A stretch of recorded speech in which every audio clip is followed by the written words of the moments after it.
Meus amados, quero convidar o irmão Igor para estar aqui nos ajudando. Nós estamos numa correria aí desde a terça-feira de ministração e o negócio não é fácil.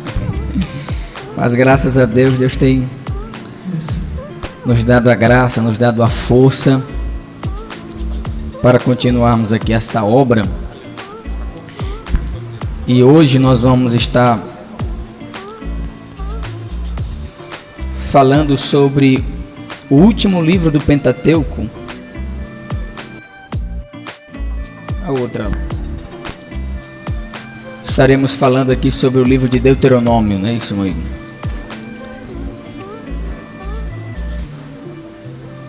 Meus irmãos, eu vos saúdo com a paz do Senhor. Amém. Hoje nós estaremos abordando aí o último livro do Pentateuco, que é o livro de Deuteronômio. Tenho certeza que vai ser uma aula bem proveitosa a todos os nossos irmãos. E temos muita coisa bem interessante para nós estarmos vendo nessa lição de hoje.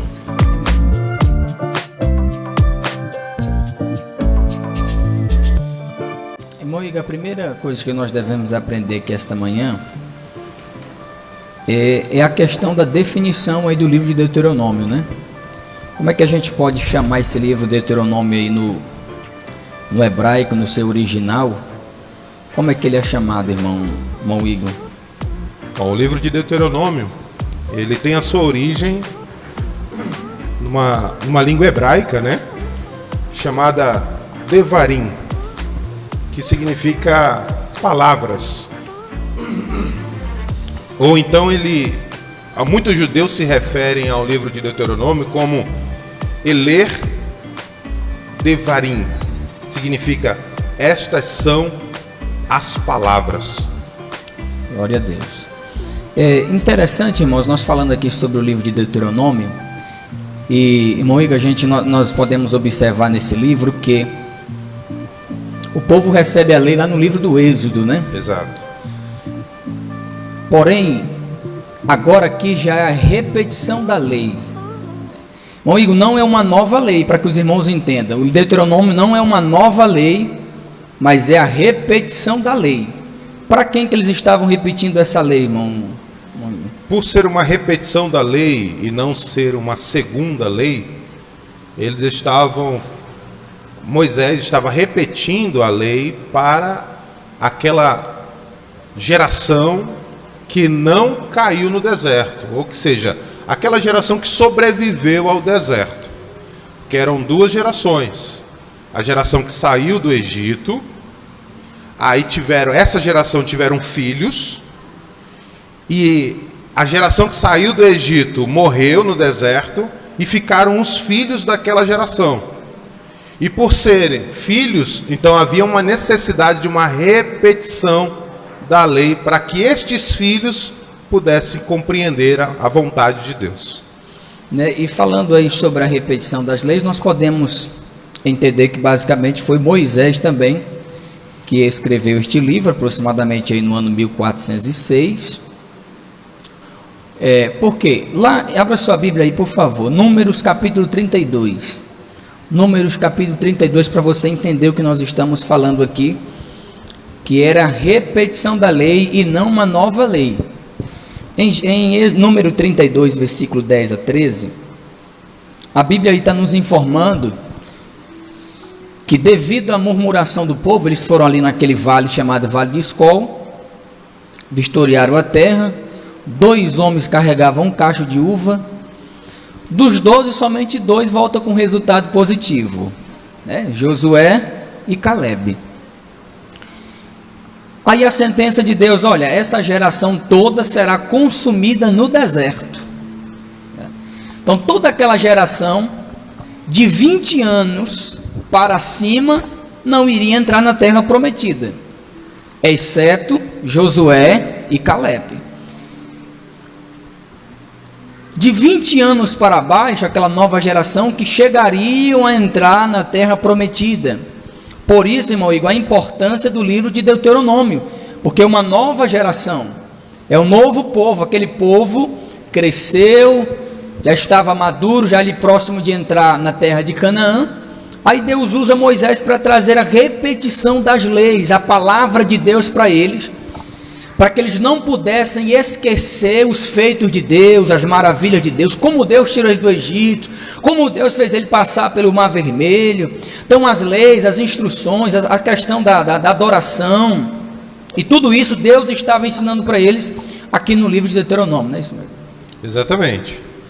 Devido a essa necessidade de reafirmar a aliança de Deus, as leis de Deus, o projeto de Deus ao povo, houve essa necessidade de reafirmar a lei. Por isso que não é uma segunda lei, né? É apenas mostrando para aquela segunda geração que eles deveriam fazer diferente do que seus pais fizeram, obedecer à lei de Deus. Então Deus estava trazendo ali uma palavra para que eles pudessem se atentar, e a gente vai ver aqui em algumas passagens em Deuteronômio, que Deus está dizendo, olha, que vocês possam temer a palavra, amar a palavra, guardar a palavra andando, caminhando, deitando. Então, aonde eles iam, a palavra tinha que estar sobre a vida deles. Então, por isso que o significado desse livro aí estas são as palavras. Nós podemos ver aqui também, irmão Igor, o seu nome obtido da Septuaginta, né? Talvez alguns irmãos possam não saber o que é a Septuaginta. Você pode nos explicar melhor aí? A Septuaginta, ela é uma versão do Antigo Testamento, porque a Bíblia ela é dividida em dois grandes testamentos, né? O Antigo Testamento e o Novo Testamento. O Antigo Testamento, ele é escrito originalmente em hebraico. O Novo Testamento, originalmente em grego. Só que, com o passar do tempo, o texto em hebraico do Antigo Testamento foi reescrito em grego. E por isso que se chamou a Septuaginta. Ou seja, são aqueles 70 sábios, 70, 72, de acordo, dependendo da tradição, que reescreveram o Antigo Testamento, só que não em hebraico mais, mas em grego. Por isso que se deu o nome de Septuaginta. Amém. Nós temos aqui a data, nós falamos para os irmãos. É formado de 34 capítulos o livro de Deuteronômio. Nós podemos dividir ele em pelo menos 3 partes, não é isso, mãe? Em 3 partes. Exatamente. Nós podemos fazer a divisão desse livro. E nem todo o livro de Deuteronômio foi escrito por Moisés. Tem esse porém, porque correto, no capítulo 34 vai narrar sua morte. E aí, como é que ele escreveu que ele morreu? Realmente, muitos céticos, eles dizem que não foi Moisés quem escreveu o livro de Deuteronômio, assim como também não foi Moisés, foi o único autor do Pentateuco. Mas nós temos que entender que a tradição, ela atribui a Moisés a escrita, a originalidade do livro e do Pentateuco. No último capítulo, capítulo 34, é narrado a morte de Moisés. Há uma continuidade, né? Moisés não poderia narrar a sua própria morte. Divina revelação, né? Deus me revelou que eu vou morrer assim, assim, assim. Não, né? Mas há uma tradição que atribui esta continuidade e a finalização do livro de Deuteronômio, capítulo 34, na pessoa de Josué. Outros, a maioria dos estudiosos atribui a Josué. Outros a Eleazar e outros ainda a Samuel. Mas muitos acreditam que seja Josué, exatamente pelo fato de Josué ter sido sucessor de Moisés. Amém? Então, só para os irmãos entender que provavelmente os 2 últimos capítulos, né, tanto o 33 como o 34, provavelmente aí foi Josué quem escreveu, quem deu continuidade aí ao livro de Deuteronômio. Em Deuteronômio nós podemos ver também Jesus vai se apresentar como o profeta neste livro. Nós sabemos que em todo o livro da Bíblia Jesus se apresenta de alguma forma. E aqui Jesus vai se apresentar como o grande profeta. E diz mais, ele é um livro de oratória, uma coleção de discursos de Moisés. Mas Deus havia poupado esses filhos para preservar o seu povo santo e cumprir as promessas feitas aos seus antepassados, uma vez que Moisés não teve permissão de liderar o povo em sua entrada na terra prometida. Ele reiterou a lei de Deus a fim de dirigi-los numa renovação da aliança sob a liderança de Josué. É isso? Isso mesmo. É interessante bem a gente destacar que o livro ele tem essas divisões desses discursos de Moisés. Por ser um livro que repete a lei, então esse livro ele tem 3 grandes divisões. Ou bom, pelo menos a maioria dos estudiosos, eles dividem este livro em 3 grandes discursos de Moisés, que vai do capítulo 1 ao capítulo 4, o primeiro discurso, que é o discurso, que é o resumo das jornadas de Israel, aonde Moisés relata toda a jornada do povo até aquele momento, vai do capítulo 1 ao capítulo 4. Depois tem um segundo discurso que ele é intitulado Obedecer, ou a obediência à lei, que vai do capítulo 5 até o capítulo de número 26, que é o resumo e a repetição da lei. É exatamente no segundo discurso que entra o significado do livro, né? Que é o resumo ou a repetição da lei, do capítulo 5 até o capítulo de número 26. E por último, o terceiro e grande último discurso de Moisés, que ele é intitulado um discurso mais escatológico, ou seja, que o que Moisés fala são profecias futuras a Israel, que vai do capítulo 27 até o capítulo de número 34. Então são 3 grandes discursos que envolve toda aí a literatura de Deuteronômio. E por falar a questão de profecia, irmão Igor, que a partir do capítulo de número 28, que já é essa última parte, nós vamos ver que ele recebe algumas revelações de Deus, até que o povo seria dominado pelo Império Romano, né? Aparece aqui a águia, né? O Império Romano, capítulo de número, eu marquei aqui, capítulo de número 28, vai dizer a partir do versículo 24: "Isto todas as nações dirão, porque fez o Senhor assim com esta terra? Qual foi a causa do furor, da sua grande ira? Então se dirá, porque deixaram o conselho do Senhor, o Deus de seus pais, com o que tinha feito quando os tirou do Egito, e foram servir a outros deuses, e se inclinaram diante dele, deuses que não conheceram nenhum dos quais eles tinha dado." Então Moisés começa a receber algumas revelações de Deus, até algumas revelações futuras que iria acontecer com o povo de Israel. Eu encontrei aqui, capítulo 28, versículo 49. Capítulo 28, versículo 49, para você gravar: "O Senhor levantará contra ti uma nação de longe, da extremidade da terra, que voa como a águia, nação cuja língua não entenderás." Então ele está recebendo a revelação de Deus que o povo seria dominado por um povo de uma língua que eles não entendiam, seriam dominados, estariam sob o jugo desta nação. Então Moisés, nessa última parte, também está recebendo algumas revelações extraordinárias de Deus. A Bíblia diz, irmão, que Deus falava face a face com o homem, né? Não houve profeta maior do que ele.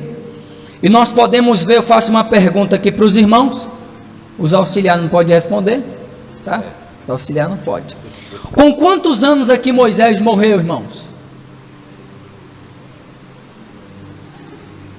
Ixi, mas rapaz, o povo não está estudando Deuteronômio, não acredito não. Dura coisa. Os auxiliares querem falar. Com quantos anos Moisés morreu? 120 anos. Irmão Igor, ele morreu com 120 anos, ele estava ruim dos olhos, do ouvido, como é que ele estava? Estava bem, com condições boas? O que o senhor me diz aí? Moisés morreu com 120 anos, em pleno vigor.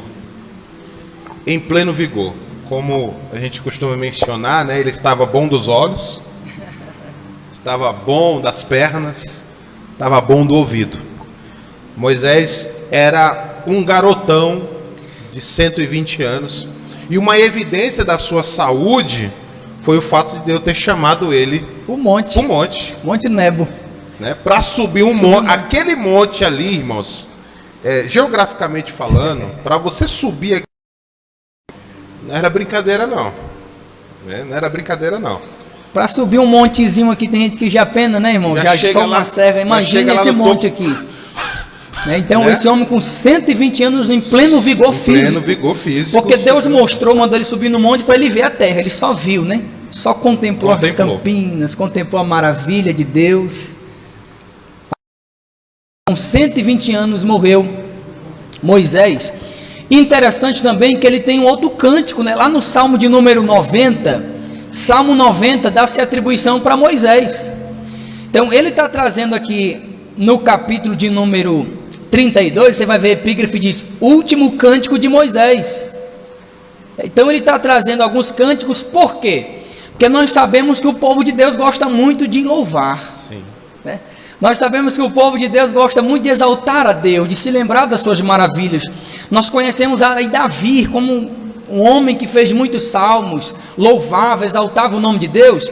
Então aqui em Deuteronômio 32, ele está trazendo aí um cântico para que o povo não esqueça do que Deus fez por ele. Ele vai começar a contar todas as maravilhas, e ele manda aqui, 32:2, goteja a minha doutrina como orvalho, como a chuva. Primeiro, a doutrina tem que ser como a chuva. Segundo, destila o meu dito como orvalho. Terceiro, como chuvisco sobre a erva e como gota de água sobre a relva. O que não pode faltar, irmão, é a doutrina de Deus sobre a nossa vida e sobre a nossa igreja. Ainda que seja só uma gota, mas tem que ter. Amém? É a chuva, é o orvalho, é o chuvisco e é a gota. Não pode faltar a doutrina, o ensinamento de Deus na nossa caminhada, não é isso, irmão? Exatamente. Oi?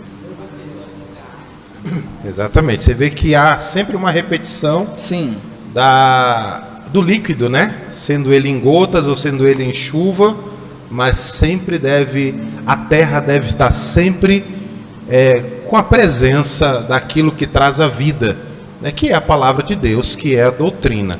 Doutrina é a palavra de Deus. A palavra de Deus é vida, né? Ela produz vida por onde ela passa. Quando temos a palavra de Deus, temos vida, não é isso? Amém. Então é interessante nós destacarmos que também, antes deles entrarem na terra prometida, irmãos, Moisés, dentro de tantas verdades, eu gostaria de destacar isso aos irmãos, que eu acho bem interessante. Por quê, né? Porque Deus fez com que o povo entrasse na terra prometida. Nós estudamos na aula anterior que nós temos dois tipos de promessas na Bíblia. Nós temos a promessa condicional e as promessas incondicional. Não foi isso que nós estudamos? Promessa condicional e as promessas incondicional. A promessa que foi dirigida àquela geração, ela tem essas duas características. Ela tem a incondicional e a condicional. Incondicional porque Deus prometeu não somente àquela geração, mas aos patriarcas. E condicional porque o povo deveria obedecer à palavra de Deus para poder entrar na terra prometida. Antes deles entrarem na terra prometida, Deus deixou bem claro muitas verdades. Mas dentre estas verdades, quero destacar 3, se assim nos for permitido. 3 grandes verdades que Deus falou àquele povo através de Moisés. A primeira verdade está em Deuteronômio capítulo 6, versículo 4 e o versículo de número 5. Você que tem a sua Bíblia, nós estamos numa sala de aula, irmãos. E a Bíblia é a nossa apostila. Nós estamos estudando ela. Deuteronômio capítulo 6, versículo 4 ao 5. Escuta bem o que diz, o que Deus falou ao povo. Ouve. Ouvir aqui, a palavra hebraica é shemar. Significa não só o fato de você estar ouvindo alguma coisa, mas é o fato de você prestar muito atenção naquilo que será falado. Deus está dizendo assim: o que eu vou falar agora, eu quero que todos prestem muito atenção. Por isso que o discurso começa com ouve. Dentro do hebraico não é só ouvir, é prestar muito atenção, igualmente aquele jovem está prestando atenção ali, pisca. Tá vendo? É exatamente assim, entendeu? Então, ouve, ó Israel, o Senhor nosso Deus é o único Senhor. Amarás o Senhor Deus com todo o teu coração e com toda a tua alma e com todas as tuas.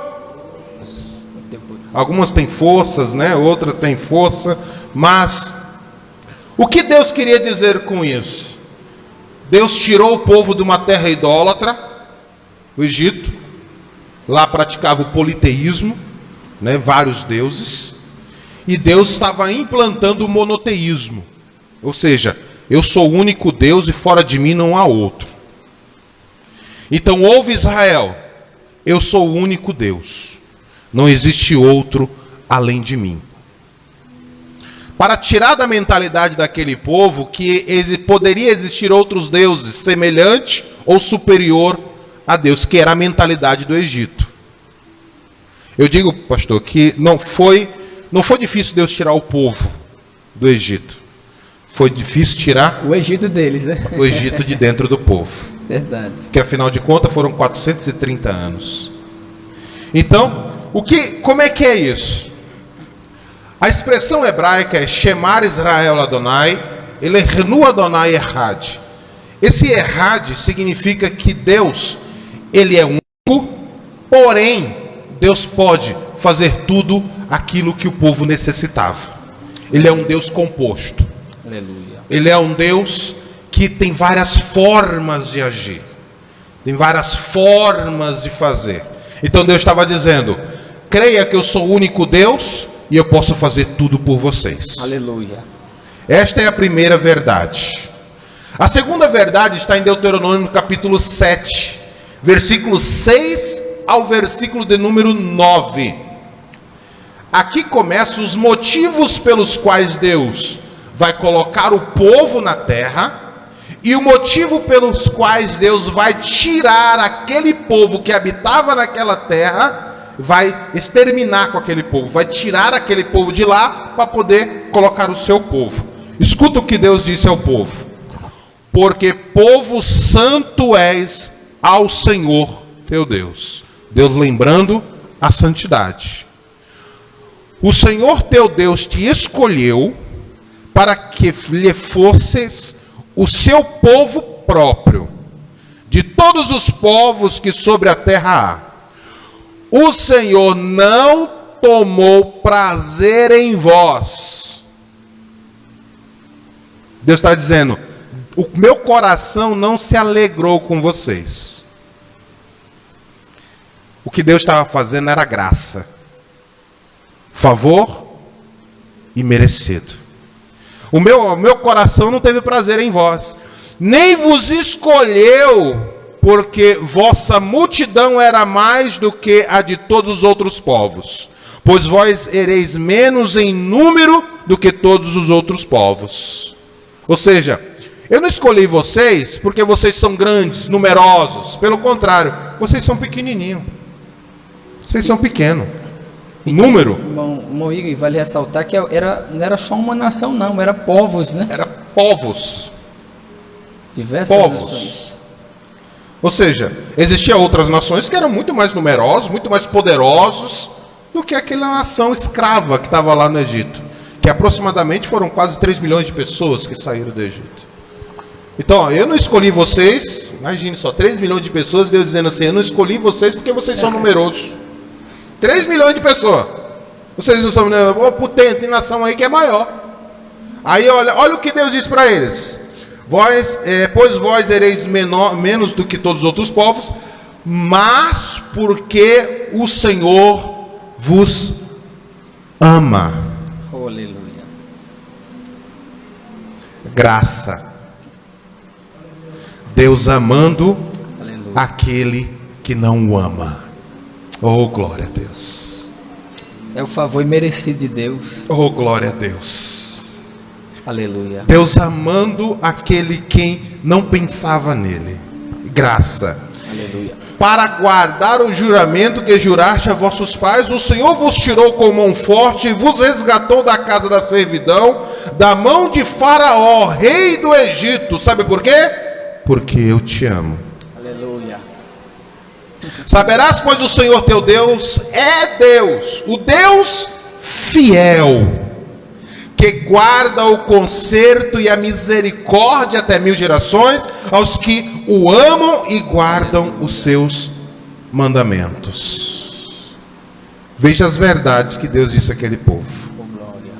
E a última verdade, Deuteronômio 9, capítulo 9, versículo 4 ao 6, que nos diz: quando, pois, o Senhor teu Deus os lançar fora de diante de ti, Deus já se referindo às outras nações, aquelas nações que estavam ocupando o território da terra prometida, que é aquela nação que o povo chegou lá dizendo assim: são gigantes, são numerosos, somos como gafanhotos, somos pequenininhos, aquela geração enorme que estava lá. E Deus disse assim: quando, pois, o Senhor teu Deus os lançar fora de diante de ti, Deus já estava dizendo: eu vou lançar fora eles, eu vou tirar eles de lá.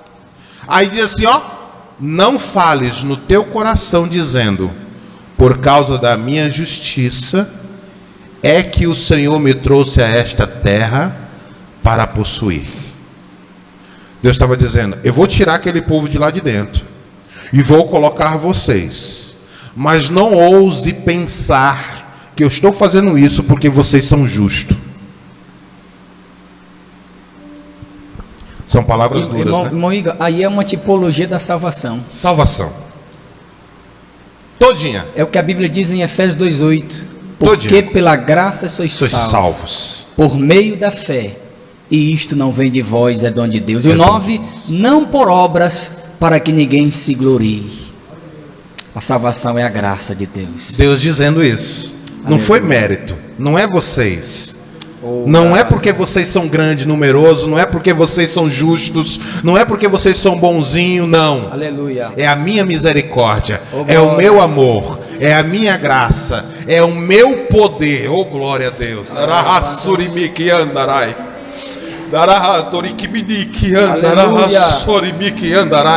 Deus, ele faz isso conosco, é graça. Você foi salvo, não foi porque você é bonzinho, intelectual, tem dinheiro, tem casa própria, tem carro. Não é porque, não, você nem pensava em Deus. Deus olhou e disse: eu te amo, é por minha misericórdia, é por meu amor, é por meu poder.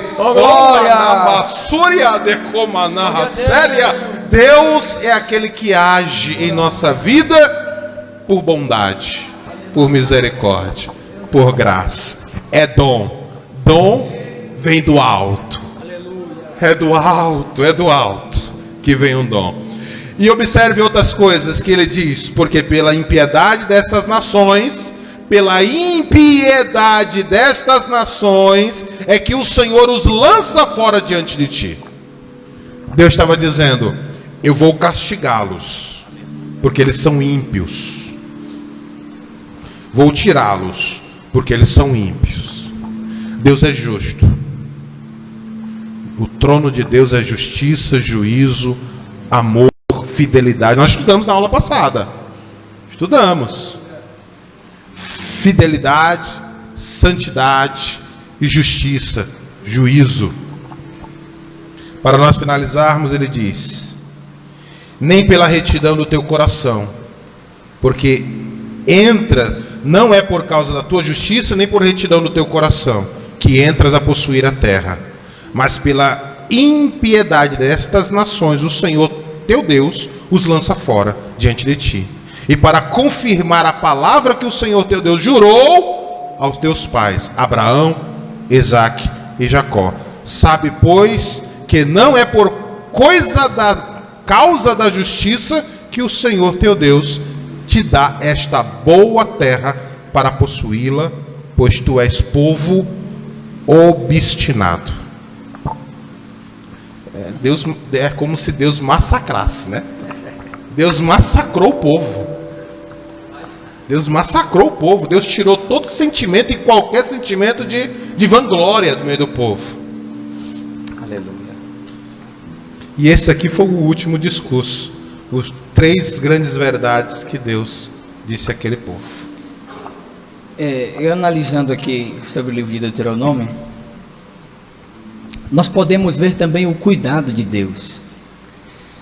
No capítulo 8, versículo 15, diz assim: que te guiou por aquela grande e terrível deserto de serpentes ardentes, e de escorpiões, e de secura. Então, tinha serpente ali mortal, o deserto tem serpentes mortais, escorpiões. Vale ressaltar que o deserto não tem rio branco, deserto não tem rio, deserto não tem supermercado, não tem atacadão, mas deserto tem providência de Deus. Ele diz mais, em que não havia água. Interessante que esse capítulo 8 está falando para ele recapitular a memória. Sabe por quê? Porque Deus sabe que o povo esquece rápido, irmão. Sim. O povo esquece rápido dos benefícios de Deus. O povo esquece rápido o que Deus faz por eles. Então Deus aqui está trazendo uma repetição para essa geração, para mostrar para eles: vocês não foram consumidos, não é porque vocês são bonzinhos, não, é por causa da misericórdia de Deus, é por causa do livramento. Então aqui tinha serpente, tinha escorpião, tinha secura, em que não havia água, e tirou água para te dar rocha do Seixal. Mas no deserto tinha rocha para brotar água, irmãos. E segundo nós falamos aqui uma vez, o povo precisava todo dia de 41.580 litros de água por dia. Não era pouco, não. Não era pouco. 41.580 litros de água por dia, todo dia. Não tinha rio não, irmão, mas tinha a providência de Deus para aquele povo. Eu profetizo sobre a tua vida que Deus vai mandar água em abundância na tua casa. Glória a Deus.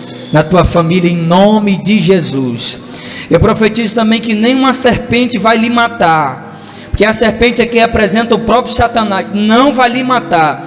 A Bíblia diz também: eis que vos dou poder, Lucas 10:19, eis que vos dou poder para pisar serpentes, escorpiões e toda a força do inimigo, e nada vos fará dano algum. Não tem serpente, não tem escorpião, não tem secura que vai lhe matar, em nome de Jesus. Glória a Deus. Então, que Deus está recapitulando um pouco para que eles pudessem entender os benefícios de Deus. Aqui a mensagem é: não esqueça dos benefícios que Deus tem feito pela vida desse povo. Bem, irmão, só vou comentar mais algo aqui. Eu quero 3 crentes bons de Bíblia. 3 crentes bons de Bíblia. Vamos ler esse texto aqui para a nossa interação. Um crente abre em Deuteronômio 8:3. Deuteronômio 8:3, segura aí. Segundo irmão, vai abrir em Deuteronômio 6:16. E outro irmão vai abrir em Deuteronômio 6:13. 6:13, 6:16 e Deuteronômio 8:3. Vou fazer uma pergunta para os irmãos. Como esse livro ele é tão real, irmão Igor, que Jesus usou ele. Quantas pedras foi que Davi pegou lá no ribeiro para enfrentar Golias? Quantas pedras? 5. Ele usou quantas? Só uma. Quem encontrou Deuteronômio 8:3, por favor, leia. E te humilhou, e te deixou ter fome, e te sustentou com maná, que tu não conheceste, nem teus pais o conheceram, para te dar a entender que um homem não viverá só de pão, mas que de tudo que sai da boca do Senhor viverá o homem. O que foi que Jesus sofreu no capítulo 4 de Mateus, irmãos? Não foi a tentação? Jesus tinha 5 livros disponíveis, mas ele usou só um. Assim como Davi tinha 5 pedras, usou uma. Jesus tinha 5 livros, tinha o Pentateuco, mas ele usou só o Deuteronômio. O inimigo diz: transforma essas pedras em pães. Aí ele disse o que, irmão Jorge? Nem só de pão. Nem só de pão viverá o homem, mas de tudo que sai da boca do Senhor. Aí Jesus disse para Satanás: nem só de pão viverá o homem, mas de toda a palavra que sai da boca de Deus. Segundo irmão encontrou aí Deuteronômio 6:16.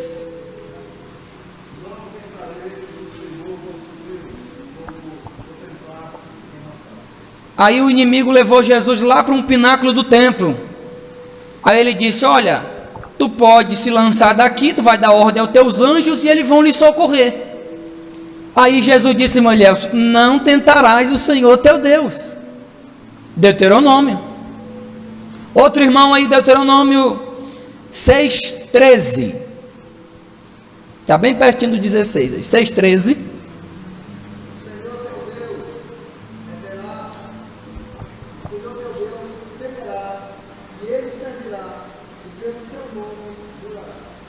Aí o inimigo levou o Senhor lá para um alto monte e diz, olha, está vendo a glória? Está vendo a glória dos reinos, a glória deles?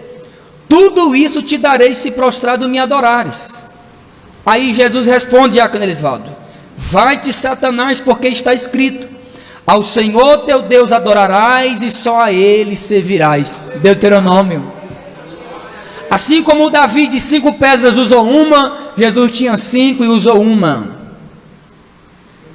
Aleluia, porque a palavra de Deus basta sobre Satanás, irmãos. A palavra de Deus é poderosa, a palavra de Deus repreende, a palavra de Deus dá vida, a palavra de Deus dá o escape. Então Jesus se respalda aqui em Deuteronômio, por isso que Deuteronômio tem embasamento bíblico, ele é real, nós cremos em Deuteronômio, porque até o próprio Jesus citou ele. É isso mesmo. Verdade. Sim, irmão missionária.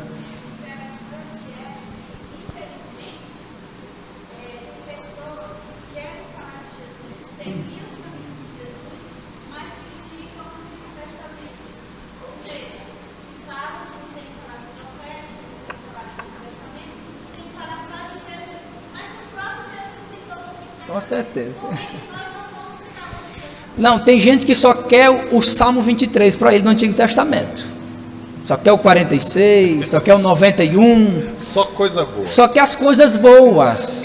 Caixinha de promessa. A caixinha de promessa que só vem versículos selecionados, né? Mas se nós vemos em Deuteronômio 28 tem ali as bênçãos, mas até o versículo 14, porque do 15 em diante isso é maldição. Então em Deuteronômio 28 tem mais maldição do que bênção. A bênção é para quem obedece, a maldição é para quem não obedece. Aí está descrito lá todas as maldições. Para quem não obedece, ele vai ser maldito no campo, maldito na cidade, maldito onde ele passar, porque ele não obedece à voz de Deus. Amém? Oi. O livro de Deuteronômio, ele é um dos livros mais citados. 356 vezes ele é mencionado por escritores posteriores ao livro de Deuteronômio. Só Jesus mencionou o livro de Deuteronômio 190 vezes. Aí vem um indivíduo e diz que não podemos citar o Antigo Testamento, né? E o livro que mais contém pequenas perícopes, pequenos trechos do livro de Deuteronômio, ou até mesmo a aplicação, o que Jesus fez em Mateus capítulo de número 4 foi a aplicação de Deuteronômio. Jesus, ele fez uma exegese, ele aplicou, ele trouxe a verdadeira interpretação e aplicou a palavra de Deus, né? O livro que mais contém esses pequenos trechos de Deuteronômio é Mateus, que é um livro característico, um livro messiânico, né? Que é onde existe mais versículos que mostram e evidenciam que Jesus é o Messias. Então, inúmeros versículos que constam no livro de Mateus. Não só em Mateus, mas em Marcos também tem, em Lucas também tem, e os outros escritores do Novo Testamento também mencionaram Deuteronômio. Tão é importante Deuteronômio que Jesus utiliza ele como espada, né? Porque a palavra de Deus é espada. Jesus utilizou ele como espada naquela guerra espiritual ali em Mateus capítulo de número 4. E eu acho fabuloso Jesus usar, magnífico Jesus usar, nem só de pão viverá o homem, mas sim de toda a palavra que sai da boca de Deus. A expressão palavra ali falando sobre uma palavra revelada, uma palavra, uma rema, palavra revelada. Jesus fazia o quê? Menção a tudo aquilo que Deus havia dito, porque Jesus estava onde, irmãos? No deserto. Jesus estava no deserto, não estava? Onde é que o povo de Israel estava? No deserto. Aí Jesus disse assim, olha, nem só de pão viverá o homem, mas de toda palavra que sai da boca de Deus. Este viverá, ele vem de uma palavra grega chamada zoe, que significa vida, não bios, que é vida comum, né? Vida de animal, vida, mas zoe, falando sobre vida espiritual. Jesus estava dizendo o que para Satanás? Lembra daquele povo que caiu lá no deserto? Eles não viveram a minha palavra. Eles morreram no deserto. Por isso que nem só de pão vive o homem, mas sim de toda palavra que sai da boca de Deus. Aqueles que vivem a palavra de Deus, eles podem estar no deserto, mas eles têm vida. É magnífico o que Jesus usa para falar para debater, para guerrear com Satanás. Jesus, ele não traz só simplesmente o texto. Jesus traz uma aplicação espiritual e mostra para Satanás o quê? Que se ele tivesse obedecido à palavra, ele teria vida. E Jesus permaneceu vivo porque ele é o Logos divino. Ele é a própria palavra de Deus, né? E vamos começar aqui a conclusão, né? O livro de Deuteronômio é o documento preparado por Moisés na qualidade de testemunha na aliança dinástica que o Senhor fez com Israel. Então na próxima aula também nós vamos... a próxima aula vai ser Deuteronômio também. Então a gente vai entrar a fundo na próxima aula. Hoje é só a introdução. Hoje é só a introdução do livro aqui de Deuteronômio. Nós temos aí alguns conteúdos, né? As partes da divisão do livro. Temos as partes das divisões do livro, que na próxima aula nós vamos entrar a fundo aí sobre a divisão do livro de Deuteronômio. Nós temos algumas leis também reveladas aqui em Deuteronômio, capítulo de número 21, do versículo 1 até o versículo 23. Vou citar aqui Deuteronômio 21, 22, que vai dizer assim: a epígrafe, os cadáveres serão tirados do patíbulo. Aqui já é a demonstração do que o nosso Cristo passou. Sim. Aqui é uma mensagem apontando para Jesus. Olha o que diz aí Deuteronômio 21, 22. Quando também em alguém houver pecado digno do juízo de morte, haja de morrer, e o pendurarás no madeiro, e o seu cadáver não permanecerá no madeiro, mas certamente o enterrarás no mesmo dia, porque o pendurado é maldito de Deus.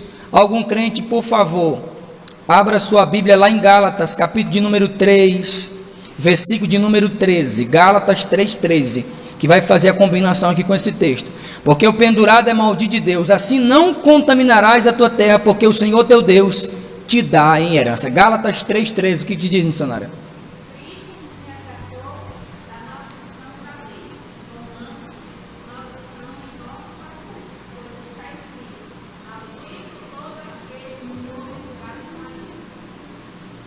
Ele foi maldito para nos perdoar. Se fez maldito por nós, né? Então aqui Moisés já está trazendo para esse povo o que ia acontecer, uma mensagem profética, uma mensagem messiânica, que o nosso Cristo iria se entregar por nós na cruz do Calvário. Então o que nós estamos fazendo aqui essa manhã, uma memória, lembrando da morte e da ressurreição de Cristo. E eu quero dizer para os irmãos que esta ceia não seja apenas uma rotina na nossa vida de todos os meses estar aqui, mas que essa santa ceia seja a lembrança do que Cristo fez por nós na cruz do Calvário. Seja a lembrança, seja a gratidão, porque eu não aguentava. E a Bíblia diz também, meu amigo, que era 40 chicotadas. Vai falar aqui, Deuteronômio 25, versículo 3: 40 açoites lhe farás dar, não mais, para que porventura, se lhe fizer dar mais açoites do que estes, teu irmão não fique envelhecido aos teus olhos. Então eles davam 39, não é isso? 40 menos 1, né? 40 menos 1 para não passar. para poder dar mais 39. Então tudo isso aqui, irmãos, já era simbolismo do que o nosso Cristo passaria lá na frente. Então esse livro aqui também é um livro messiânico, aponta para Cristo, mostra as verdades de Cristo, mostra o que Cristo passaria por nós na cruz do Calvário, passaria no madeiro, passaria lá no Gólgota, no meu e no seu lugar. Então essa manhã, meu irmão, te alegra porque Jesus está vivo. Glória a Deus. Essa manhã te alegra porque Jesus morreu, mas ressuscitou e está vivo em nome de Jesus.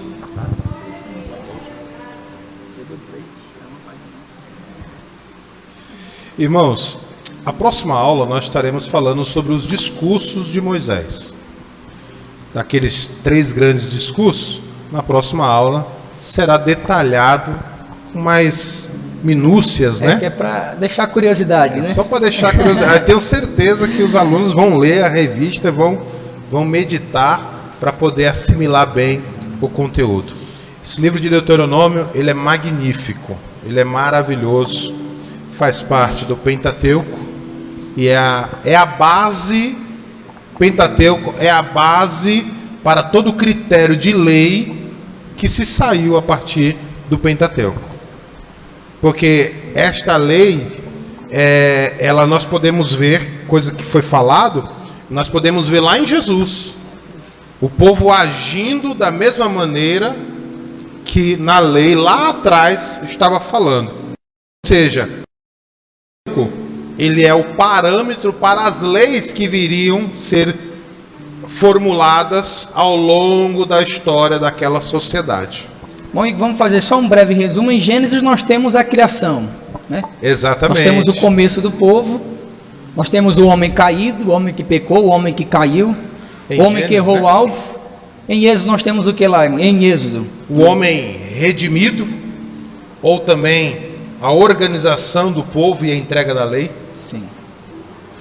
Em Levítico, estudamos sobre Levítico, né? Nós temos o homem cultuando, é quando Deus dá as leis e diz para o homem como deve ser cultuado. Ou então, como o povo deve adorar. E Números, o homem servindo. Números é o homem servindo. Algo muito interessante, a gente falando aqui de Levítico, sobre a questão de culto, tinha uma organização. Sim. Era organizado, tinha as ofertas, né? Oferta pelo pecado, oferta pela culpa, e assim por diante. Vai falar lá, vai citar as cidades de refúgio, alguém que matasse alguém por engano, que, vamos dizer, um homicídio que não era doloso, né? Era culposo. Então ele se isolava, ia lá para aquela terra, a cidade dos refúgios, onde ele ficava ali, até que o sacerdote da época que ele foi julgado morresse, para ele voltar. Então nós temos aqui em Levítico uma organização. Então nunca, se nós observarmos, as coisas de Deus são bagunçadas não, irmão. As coisas de Deus têm hierarquia e têm organização. Até no céu tem organização. Sem dúvida. Aí que tem mesmo. Aí é que tem. Nós temos anjos, temos serafins, temos querubim, temos 24 anjos. Então, tem uma organização, porque o trono de Deus é organizado. Como o irmão falou, o juízo de Deus, o trono de Deus tem justiça, tem verdade, tem graça. Então, o julgamento de Deus, a justiça de Deus, o próprio Deus tem o seu critério de organização. Então, se nós falamos aí sobre Números, né? Números falou sobre o que, irmão Igor? Peregrinação do povo, né? O homem servindo. E por último, Deuteronômio, resumindo, seria o homem recebendo a promessa ou a preparação para a entrada na terra prometida. Então vamos dizer que nós já estamos em Deuteronômio. Vamos trazer uma aplicação para os nossos dias. Sim. Nós estamos próximos de entrar na Canaã. Canaã está bem aí. Nós estamos recebendo palavra todo culto. Canaã está bem aí. Nós estamos recebendo a palavra todo culto. A lei de Deus, as revelações, o gotejar, o chuvisco, a palavra de Deus brotando, resta nós obedecermos para entrar na Canaã celestial. Verdade.